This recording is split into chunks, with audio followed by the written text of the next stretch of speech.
नमस्कार साथियों। Saint Thomas convent school Khedi Mansingh में आज कोरोना काल में पहला रक्तदान शिविर लगा है, ज़रूरत को देखते हुए कि रक्त की ज़रूरत है और इस ज़रूरत को पूरा करने के लिए रेड क्रॉस सोसाइटी करनाल के जिला प्रशिक्षण अधिकारी MC धीमान जी लगातार ब्लड बैंक के साथ सहयोग करते हुए रक्तदाताओं को प्रेरित कर रहे हैं कि वो घर से निकलें और घर से निकल करके ब्लड बैंक तक पहुंचने का इंतज़ाम भी MC धीमान जी और ब्लड बैंक की टीम करती है। गाड़ी घर पहुंचती है रक्तदाता के और घर ही उसे छोड़ती है रक्तदान के बाद। लगातार प्रोत्साहित करते हैं रक्तदान को, रक्तदाताओं को MC धीमान जी। और आज जो रक्तदान शिविर यहाँ लगा है उसकी खूबी एक ये रही है कि MC धीमान जी ने खुद 61वीं बार रक्तदान करके मानवता के क्षेत्र में एक तरह का एक योगदान है, मानवता की सेवा है। और हम बात करना चाहते हैं MC धीमान जी से। MC धीमान जी को ये प्रेरणा कैसे मिलती है? स्वागत है आपका धीमान साहब, बहुत बहुत। मैं भारतीय रेड क्रॉस सोसाइटी में 1995 में आया, पर उससे पहले ही संत निरंकारी मंडल की तरफ से निरंकारी बाबा ने ये आह्वान किया था कि मानव का रक्त नालियों में नहीं नाड़ियों में बहना चाहिए। उसी उपलक्ष्य में मैं शुरू में तो मैंने ITI में NCC कैंप में ब्लड डोनेट किया था, पर डोनेट करने के बाद फिर भूल गया था मैं। फिर जब उसके बाद फिर लगातार निरंकारी मिशन में जब मैं 1991 से लगातार ब्लड डोनेट कर रहा हूँ, अब 61वीं बार ब्लड डोनेट हुआ है। ब्लड डोनेट करने से 1% भी वीकनेस नहीं आती है, सर्कुलेशन अच्छा होता है, हार्ट का खतरा नहीं रहता है, हार्ट अटैक का। हार्ट अच्छा काम करता है। ब्लड डोनेट करते रहिएगा, ज़िंदगी को सफल बनाइएगा। कोरोना ये जो बीमारी है, इस टाइम में बहुत ज़रूरत है ब्लड की, कि हम अपने आप, हमारे को यदि रेड क्रॉस में अपना फ़ोन नंबर दे देते हैं तो हम घर से लेके आएंगे, ब्लड डोनेट करा के घर छोड़ के आएंगे सम्मान के साथ। और इस मुहिम में हमारा साथ दीजिए ताकि इंसानियत को बचाया जा सके, घायल लोगों को बचाया जा सके, गर्भवती महिलाओं को ब्लड मिल सके, थैलीसीमिया पेशेंट को ब्लड मिल सके। इसको बचाने के लिए हम सब समाज सेवी संस्थाएं, चाहे मानव केयर संस्थान हो, निरंकारी मिशन हो, हर एक 5 डोनर वो प्रतिदिन भेज रहे हैं ताकि किसी तरीके से ब्लड की कमी ब्लड बैंक में ना हो। मैं तो आह्वान करता हूँ भारतीय रेड क्रॉस सोसाइटी की तरफ से, सबका वेलकम भी करता हूँ, कि आभार भी प्रकट करता हूँ जिस स्कूल में आज हुआ है सेंट थॉमस कॉन्वेंट स्कूल के अंदर, इनके प्रभारी का भी, कि भी इन्होंने बहुत अच्छा काम किया है, ताकि आज जो हमें 47 यूनिट आज जो मिला है वो 1-2 दिन के लिए हमारा सहयोग करेंगे, क्योंकि इतनी दिन में हम और भी तैयारी कर लेंगे और कहीं ना कहीं फिर कैंप लगाएंगे। धीमान जी, अपना जो पहला आपने रक्तदान किया था और किन किन परिस्थितियों में आप? उस टाइम तो कोई आदमी ये कहता था कि ब्लड डोनेट करो, एक NCC का कैडेट ही था, तो मैंने उनको कहा कि नहीं, ब्लड डोनेट कर दिया तो फिर सब कुछ चला जाएगा, मैं ब्लड डोनेट नहीं करूँगा। असलियत मैं बता रहा हूँ कि उस टाइम में, और जाने के बाद उसको NCC कैंप से जैसे ही गए उसको फीवर हो गया, और मैंने उसको कहा, मैं बोला मज़ा आ गया तेरे को ब्लड दे के, और मैंने उसकी हंसी उड़ाई। सेकंड बार जब कैंप में गए वो कहने लगा अब की बार ब्लड डोनेट कर दो। वो मेरा रूममेट था, रोटी खुद ही बनाते थे हम, तो मैंने कहा पीछे भी मैंने रोटी बनानी पड़ी 2 दिन, तेरे को बुखार हो गया था, अब फिर तू कह रहा ब्लड डोनेट कर दो। उसने फिर ब्लड डोनेट किया सेकंड बार, और फिर मैंने उसको देखते हुए, कभी हिचक थी मेरे अंदर कि जाऊं ना जाऊं, डर रहा था मैं, पर उस टाइम मैंने ब्लड डोनेट किया।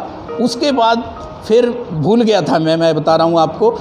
91 में फिर मेरे को 96 में फिर दोबारा मैंने ब्लड डोनेट करना शुरू किया, फिर मैंने पीछे मुड़ के नहीं देखा है। अब तो कोशिश ये रहती है कि किसी तरीके से ब्लड डोनेट होता रहे, ज़िंदगी बचती रहे। कितने टाइम के अंतराल में आप रक्तदान करते हैं? अप्रोक्सीमेट पहले 3 महीने के बाद भी किया, 4 महीने के बाद भी किया, 6 महीने में भी किया। अब जैसे जैसे एज बढ़ रही है तो अब 6 महीने में भी कर लेते हैं, 4 महीने में भी कर लेते हैं, उस तरीके से ब्लड डोनेट कर लेते हैं। पर उससे पहले कभी नहीं करते, 3 महीने से पहले कभी डोनेट नहीं करते। और मैं सभी को कहना भी चाहूँगा कि यदि कोई बीमारी है या कोई भी डॉक्टर से छुपाने की ज़रूरत नहीं है। ब्लड डोनेट वो करे जो स्वस्थ है, निरोग है, ताकि ब्लड डोनेट करने का फ़ायदा तभी है ताकि दूसरे को ज़िंदगी मिले। Thank you. करीब 1 महीने के बाद एक रक्तदान शिविर आयोजित होता है इंद्री क्षेत्र के एक गांव खेड़ी मानसिंह में। यहाँ एक स्कूल है, सेंट थॉमस कॉन्वेंट स्कूल, और डॉक्टर साहब ने जो बताया कि वो स्कूल खुद पहल करता है कि हम रक्तदान शिविर आयोजित करना चाहते हैं। तो स्कूल और उस स्कूल के संचालकों के कोई भाव हैं मानवता के प्रति जो उन्हें प्रेरित करते हैं कि वो जा कर के रिक्वेस्ट करते हैं कि हम रक्तदान शिविर आयोजित करना चाहते हैं। और उस स्कूल के चेयरमैन रणबीर संधू जी हमारे साथ हैं। ये क्या भावनाएं हैं जो हमें मानवता की सेवा के लिए प्रेरित करती हैं, और किस तरह से उनके मन में ये बात जागी कि इसकी ज़रूरत है कि लोग नहीं निकल पा रहे हैं और लोग निकलें और रक्तदान करें। और फिर उन्होंने रक्तदाताओं को प्रेरित भी किया, यहाँ तक लेकर के भी आए। और लॉकडाउन के दौरान जो शारीरिक सोशल डिस्टेंसिंग की पालना है, वो तमाम नियमों की पालना करवाते हुए यहाँ एक अच्छा रक्तदान शिविर आयोजित किया गया है। और रणबीर संधू जी हमारे साथ हैं। हम जानना चाहेंगे कि उन्हें किस तरह से प्रेरणा मिली कि वो ये पहल करें। स्वागत है संधू साहब आपका।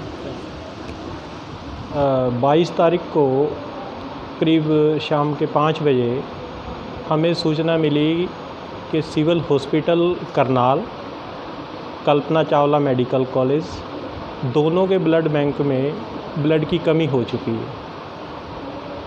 तो जैसे ही सूचना मिली तो अंदर से कुछ लगा कि कोई मशीन, कोई फैक्ट्री ऐसी नहीं है कि जो ब्लड प्रोड्यूस कर सके और इस मौके में वहाँ पे ब्लड की भरपाई कर सके। तो मैंने अपनी वाइफ के साथ बातचीत की कि क्यों ना एक कैंप ऑर्गेनाइज किया जाए, प्रशासन के साथ बातचीत की जाए कि वो हमें हेल्प करें। सोशल डिस्टेंसिंग को फॉलो करते हुए हम एक ब्लड डोनेशन कैंप को ऑर्गेनाइज़ करें। और कुछ जो हमारे साथ वॉलंटियर पहले से भी जुड़े हुए थे उनके साथ भी हमारी बातचीत हुई, तो सब राज़ी हुए। तो मैंने रेड क्रॉस करनाल को संपर्क किया, सीएमओ करनाल को संपर्क किया। तो वो कहने लगे कि हाँ, हम आपको इसमें सहयोग देंगे और आप अपना तैयारियां करो। तो प्रशासन की हेल्प से और हमारे वॉलंटियर की हेल्प से ये कैंप हम ऑर्गेनाइज कर पाए। और आज 47 के करीब हम यूनिट कलेक्ट कर पाए हैं यहाँ पे। और इसमें सबसे बड़ा कोऑपरेशन हमारे जो सोसाइटी के साथ जो हमारे वॉलंटियर जुड़े हुए हैं, ब्लड डोनर जुड़े हुए हैं, उनका सबसे बड़ा कोऑपरेशन और प्रशासन का कोऑपरेशन वो हमें मिला है। तो जिसकी वजह से ये कैंप सक्सेसफुल हो पाया है।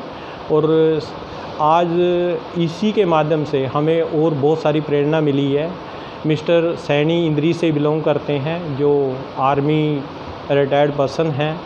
आज ही पता चला है कि वो 222 टाइम ब्लड डोनेट कर चुके हैं। इंडिया गवर्नमेंट उनको अवार्ड दे चुकी है और इंटरनेशनल लेवल पे वो मोटिवेशनल प्रोग्रामों में भी शामिल होते हैं। तो ये हमारे लिए बड़ी सौभाग्य की बात है। आज मिस्टर सैनी भी हमारे साथ हैं। इनसे बड़ी मोटिवेशन मिलती है। मैं खुद 92 में फ़र्स्ट टाइम मैंने ब्लड डोनेट किया था। उसके बाद करीब 26 से 27 बार मैं ब्लड डोनेट कर चुका हूँ। मेरा सपना तो ये था कि मैं भी सैनी साहब की तरह 100 टाइम मतलब ब्लड डोनेट करूं, पर कुछ चैलेंजेस, कुछ हेल्थ चैलेंजेस के कारण मैं उतना मतलब भगवान की उतनी कृपा मेरे ऊपर नहीं हुई है, पर किसी न किसी माध्यम से मैं इस मुहिम के साथ जुड़ा रहूँगा और इस सपने को अपने साथियों के माध्यम से ज़रूर मैं पूरा करूँगा। धन्यवाद। Saint Thomas convent school Khedi Mansingh में लगाया गया। यहाँ के जो चेयरमैन हैं रणबीर सिंह संधू जी, जिनके प्रयास के द्वारा ये आज सफल एक ब्लड डोनेशन कैंप, कोरोना का इतना महामारी का जो संकट की घड़ी में संधू साहब ने जो ये कैंप का आयोजन किया है, इसके लिए रेड क्रॉस या जो भी यहाँ पे आए या डोनर्स आए, उन सभी का धन्यवाद। आज यहाँ 47 के करीब यूनिट डोनेशन हुआ है। काफ़ी जो यहाँ के गांव के बासिंदे थे, उन्होंने काफ़ी बढ़ चढ़ के हिस्सा लिया है। और कोरोना की इस महामारी के टाइम में ब्लड की बहुत ही ज़्यादा किल्लत आ रही है।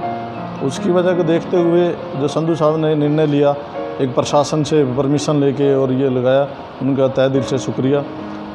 इससे थैलेसीमिया के बच्चे हैं, ये जो लेडीज़ हैं, प्रेग्नेंट लेडीज़ जिनका डिलीवरी केस में या कोई जिनकी सर्जरी होनी है, उनको काफ़ी सहयोग मिलेगा, क्योंकि सबसे ज़्यादा इस टाइम पे जो ब्लड की किल्लत हो रही है। और रक्तदान से कोई भी किसी किस्म की कोई कमज़ोरी नहीं आती है। ये एक मेंटली बंदा अगर प्रिपेयर है तो उसको कोई प्रॉब्लम नहीं आती है, ना इससे कोई कमज़ोरी आती है, ना कोई शरीर पे कोई बैड इफ़ेक्ट पड़ता है। बल्कि रेगुलर ब्लड डोनेशन करने से आपके शरीर से बहुत सी ऐसी जानलेवा बीमारी हैं जो दूर होती हैं। शुगर हो गया, ये जॉइंटिक्स वगैरह, हार्ट प्रॉब्लम, ये बहुत ज़्यादा। एक आपका कोलेस्ट्रॉल मेंटेन रहेगा। जब कोलेस्ट्रॉल मेंटेन रहेगा तो आपको कोई भी हार्ट डिजीज़ या वैसे कोई शरीर में कोई प्रॉब्लम नहीं आएगी। इसलिए मेरी जनता जनार्दन से अपील है कि इस संकट की घड़ी में सभी सामने आएँ और स्वैच्छिक रक्तदान करें, क्योंकि जैसे लक्ष्य था 2020 नो रिप्लेसमेंट ब्लड, ये तभी कामयाब होगा जब ज़्यादा से ज़्यादा लोग वॉलंटियर होकर ब्लड डोनेट करेंगे। मेरी युवा वर्ग से खास करके अपील है कि वो ज़्यादा से ज़्यादा सामने आए और रक्तदान करें। Thank you. जय हिंद।